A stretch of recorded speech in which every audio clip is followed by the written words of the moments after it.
building behind Pier 55 is not a Wrigley building. This was built back in 1905 by the city of Lake Geneva to house 4 steam yachts, and the bay on the left has been now turned into a single-family home.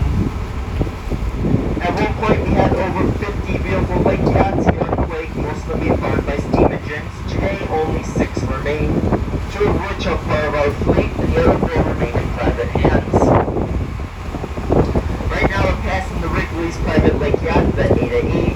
This is named after Mr. Wrigley's mother, Ada Elizabeth. The Ada E was built back in 1911. She was the first gasoline-powered boat on Geneva Lake, and 5 years ago, she became the first all-electric lake yacht here on the lake. Standing around this small point of land, you get a good view of Witchwood, the final home on the Wrigley complex. Witchwood was constructed back in 1905 for Charles L. Hutchinson. He was a trustee and treasurer of the University of Chicago. And originally, he built himself a beautiful 3-story mansion. However, following his death, his home was sold to a man called Clarence Mitchell, who decided he did not want a 3-story mansion, have the top 2 floors removed, and modernize the home to its more present ranch style. Now, this actually did not sit well with Mr. Wrigley, so Mr. Wrigley actually walked down the lakeshore path, took out his checkbook, and the family's owned the home ever since. And this actually does complete the Wrigley estate, originally taking up a mile of shoreline here on beautiful Geneva Lake. So the next 3 homes I'm going to talk about were all built back in 1906 by the same contractor, Richard Suter. He first began to build this white villa with the orange tile roof. This is known as Villa Hortensia, and this was constructed for the Swift family. Now, fun fact is, this home is for sale and be yours for the cheap price of $21 million.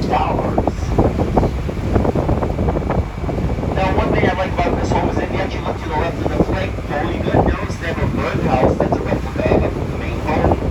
They did that so even the birds can live in a mansion. Now, if you guys have a camera, I highly recommend you take it out, as many say this next home is the most beautiful on the lake. It's a stunning example of Georgian architecture. It was originally known as Waxwork Hall when it was completed back in 1906 by Mr. Norman Harris of the Harris Trust and Savings Bank. We now know it today under its new name, BMO Harris Bank. The beautiful landscaping was designed by the Olmsted brothers.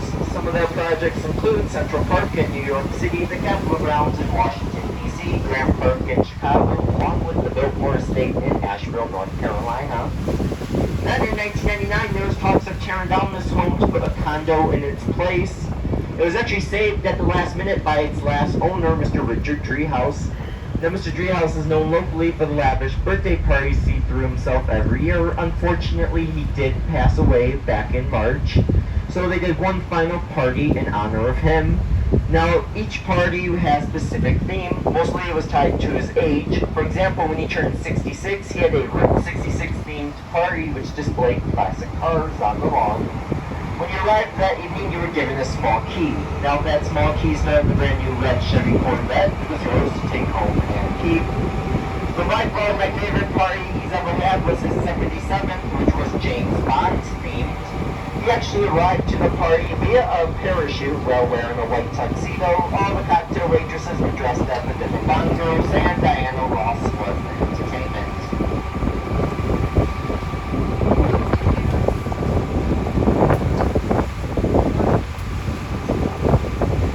Now, believe it or not, your Captain Kalen here has actually been one of Mr. Richard Driehaus's closest neighbors, and has actually never been invited to any of his parties. If you ask me, I think it's because Kalen doesn't keep a relatively good care of his house. If you look to your left, you're going to see Kalen's 1-bedroom, 0-bathroom, 0-door shack.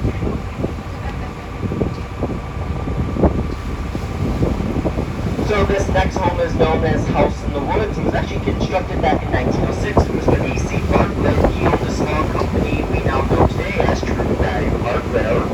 Because this contractor actually fell behind building a large Swift and Harris home, special plans were made to get this home done on time. The contractor, Richard Suter, had to go to Delavan, Wisconsin, borrow a 3-ring circus tent from P.T. Barnum Circus. They built the tent, heated it, and constructed the entire home underneath the tent through the winter. You see, this home had to be finished on time because it was supposed to be a surprise birthday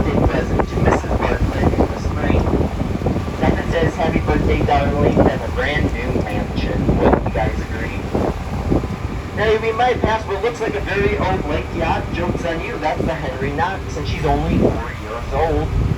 Now that's probably one of the most expensive lake yachts here on Geneva Lake, and that's because she is built with what's known as a gyroscope. Now what that gyroscope does is it's a spinning disc that keeps the boat stable, so this lake can be the worst conditions ever, and that boat would not rock or roll, fit. The only downside to it though is it takes about 4 hours to power up, so let's just say you want to take that boat out at 8 o'clock in the morning. I hope you're ready to wake up at 4 in the morning just to turn it on.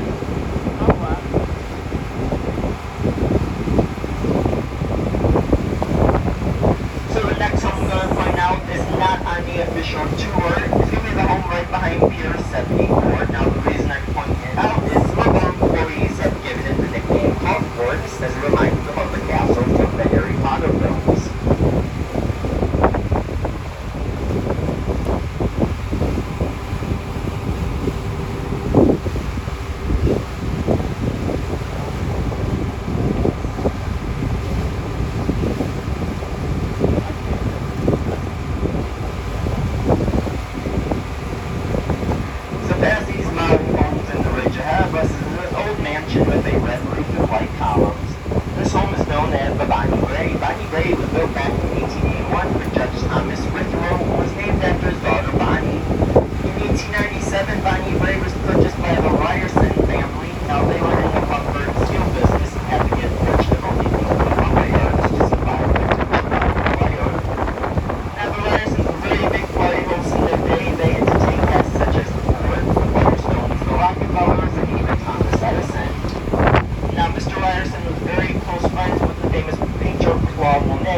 Actually, looking over to your left, there's actually a bald eagle flying above the skies.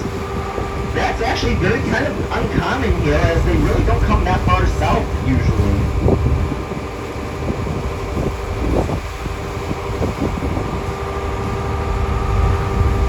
So we're going to be passing one of the more larger homes here on Geneva Lake. This Italian Renaissance home is known as Alta Vista, and was actually built back in 1911 for Mr. Colonel William Palouse. Now, you might not recognize that name, but Mr. Palouse owned a scale company, and Palouse scales are still being made today.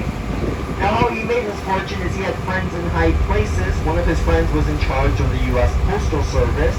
So he actually approached his friend one day and said, "Hey buddy, I know the government needs scales to weigh the packages. If you use Palouse scales in every post office, mail train, mail boat, I'll give you 50% off the entire deal." Well, the U.S. government quickly agreed to that contract. The government got scales, Mr. Palouse made his fortune, and was able to retire here on Geneva Lake. So although this area is closely distanced to Milwaukee, there are several factors involved in the growth of Geneva Lake as a resort for Chicago's residents and wealthy. First factor was back in the 1870s, Chicago was a very dirty city. So a lot of people actually came up here and stayed at the numerous resorts that once lined the shorelines, and they actually fell in love with the area and decided, hey, this would be a great place to build a summer home. The second factor was transportation. On July 6, 1871, the Chicago Northwestern Railroad opened the line directly from the city of Lake Geneva to Chicago. Trains running on that line to earn the nickname the Millionaire's Express. The third and probably biggest factor, though, was the Great Chicago Fire, which occurred on October 8th later that year. After the devastation of the fire, many of the families that were displaced actually came up here and stayed at the homes and at the summer resorts where they waited the reconstruction of their city. Now, actually, during that fire, there was actually reports that people here in Lake Geneva could actually see a glow in the sky to the south. That just shows how big the fire was.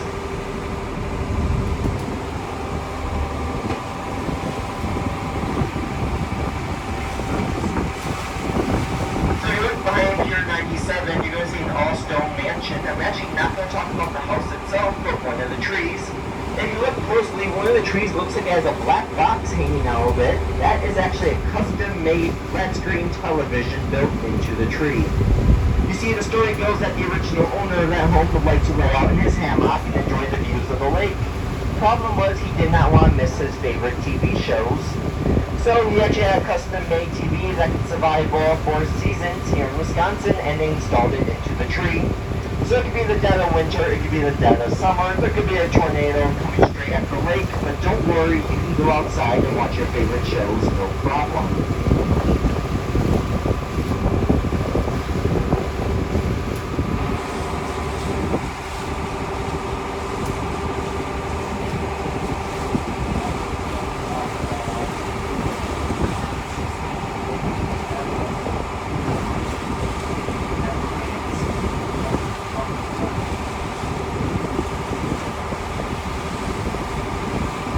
Behind Pier 106, you can see a beautiful mansion. This is known as Glenfern. Now, this was also built back in 1911 for Mr. Judge,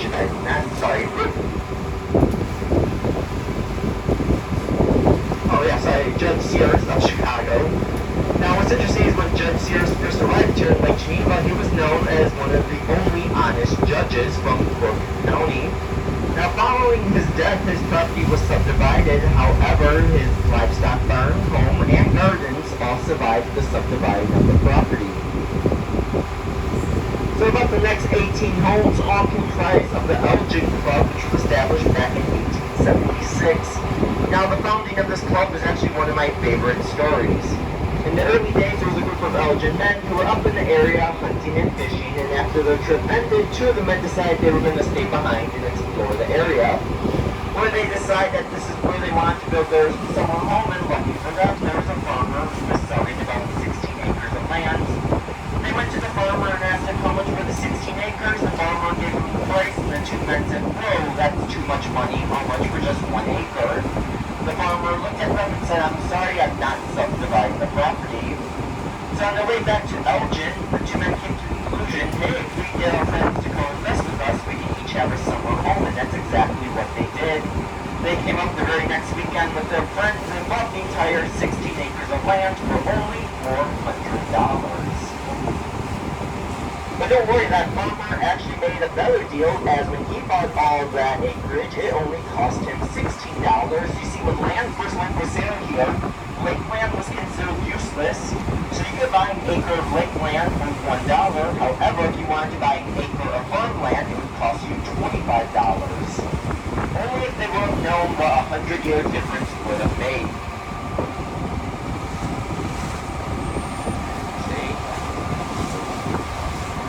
Buy real estate.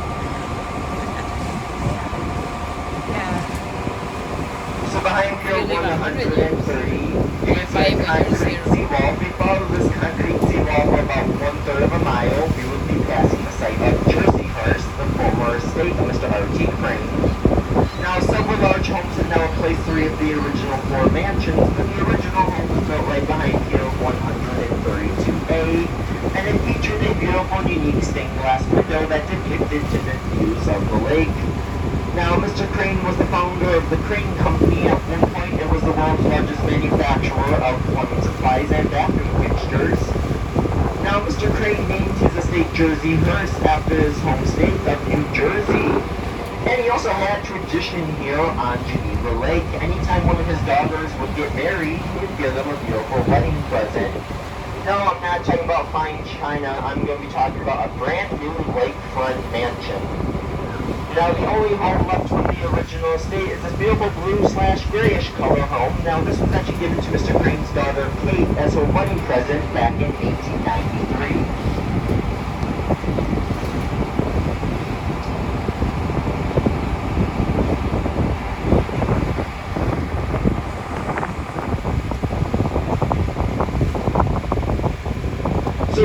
now passing what looks like an empty lot of land. Some of you might be thinking, hey, let's buy it and build our dream home. It doesn't work that way. There was actually a house that once stood there. You see, there's actually no more land available on Geneva Lake. So if you really want to build your own dream home here, you must first spend millions to buy someone else's and then tear it down to build your home. Now I'm going to let you guys know a little secret. It's actually not going to be the house that will put you back $1 million, but the land itself. For every foot of lakefront property you own, it will cost you between $25,000 and $45,000. Now the cheapest home here on Geneva Lake sold last year. It was nothing more than a 2-car garage, and it sold for $1.1 million.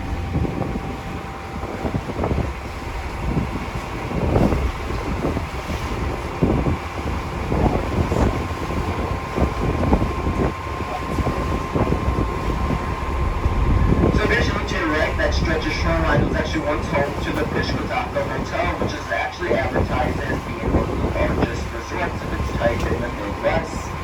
Now, unfortunately, that hotel was only in operation for 10 years when it ended up burning down.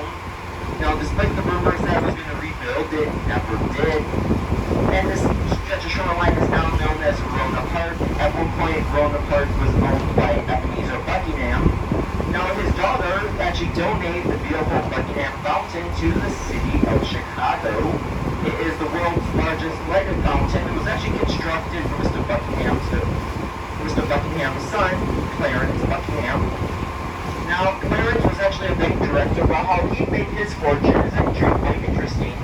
In the early 1900s, Chicago was actually experimenting with a new type of railroad. Everyone said the railroad was going to fail, so no one wanted to take charge of it. Well, Clarence thought otherwise, and he said, yes, I'll sign up for it. Everybody thought he was crazy. Jokes on them. That railroad is still used today and is known as the Chicago L.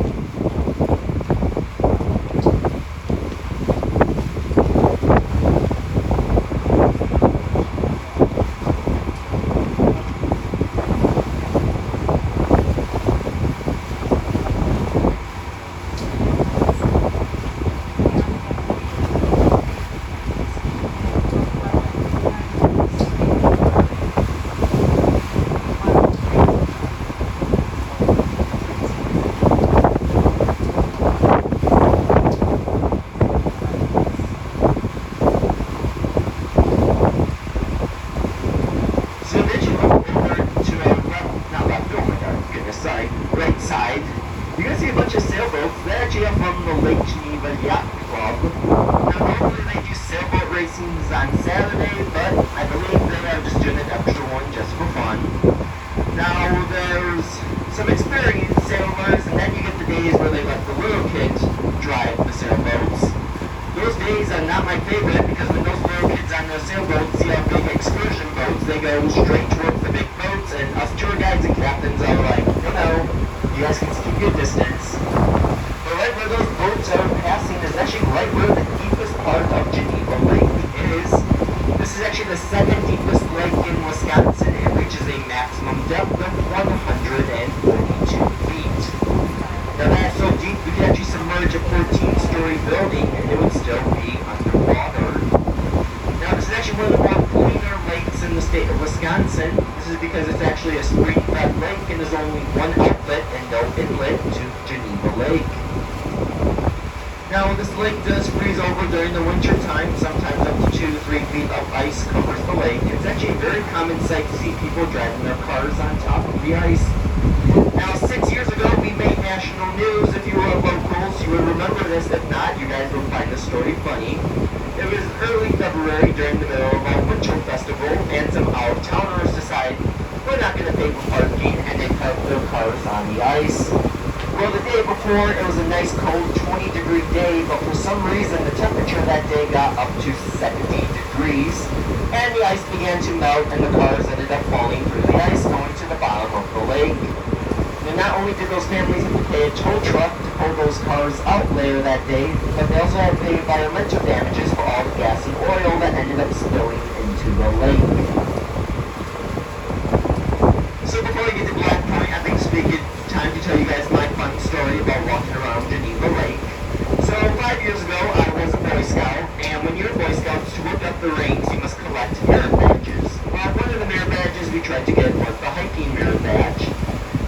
time, I was known as the SBL, which meant I was in charge of the boys. My dad was the scoutmaster, so he was in charge of all of us.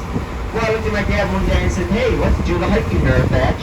So he agreed, so we then spent the next 3 months with this Boy Scout troop, doing all the book work. We did a 5-mile hike, we then did a 10-mile hike. Finally, we had to do this 19-mile hike. Well, lucky for us, Geneva Lake was so close, being 21 miles. So we picked a date, everybody was on board, and some of the parents say, oh yeah, we'll come help watch the kids when you guys walk. Some of the senior scouts said, oh yeah, we'll do it. Well, the date came, me and my dad arrived at Lake Geneva at 5 o'clock to start this hike at 5:30, only to find out all of the parents backed out last minute, and all the senior scouts didn't show up, leaving me and my dad in charge of 15 boys ranging from the ages of 12 to 14. I should have known it was going to be a disaster when 3 of the boys were wearing flip-flops. So we started our hike at 5:30. We got as far as the Lynn Township boat launch. At that point, some of the boys were fed up, so we called their parents. That was a good 2.5-hour delay. And so on and so on, we went around the lake. Finally, by the time we got to Williams Bay, the sun was setting. It was just me, my dad, and 2 other scouts. At that point, my dad had had up. He looked at me and said, Douglas, this is a disaster. This is your fault. You're the SBL. You should make sure all the boys are well prepared. I looked at my dad and I said, no, you're the scoutmaster. It's your fault that we were not prepared. So then at that point, as mentioned earlier, we started our hike at 5:30 in the morning. We did not get done till 10:30 at night. And do you guys want to know what the worst part was? I did not get the merit badge. That's because we actually misread one of the fine prints. During that 19-mile hike, we had to do what's known as backpack hiking, which is more or less us carrying a tent and cooking supplies in one of our backpacks. Well, because none of the boys were carrying cooking supplies or a tent, we actually got disqualified for that 19-mile hike. So even though I am an Eagle Scout, there's a reason I do not have the hiking merit badge.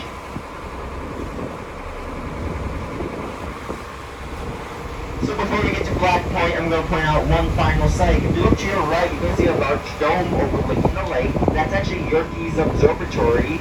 Now, Yerkes was built back in the early 1900s by the University of Chicago. Inside it houses the world's largest refracting telescope.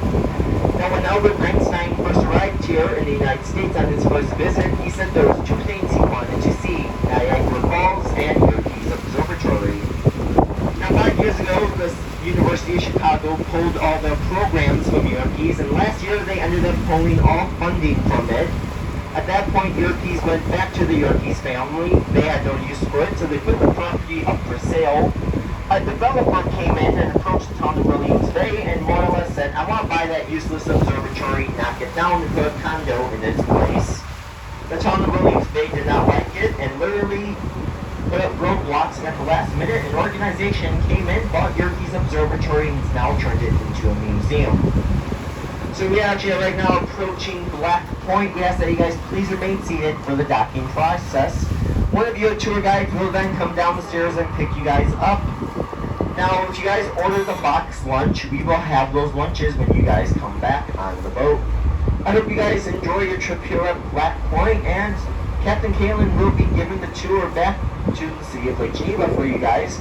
So if you guys enjoyed my part of the tour today, my name is Douglas. If you guys did not enjoy my part of the tour today, my name is Tim.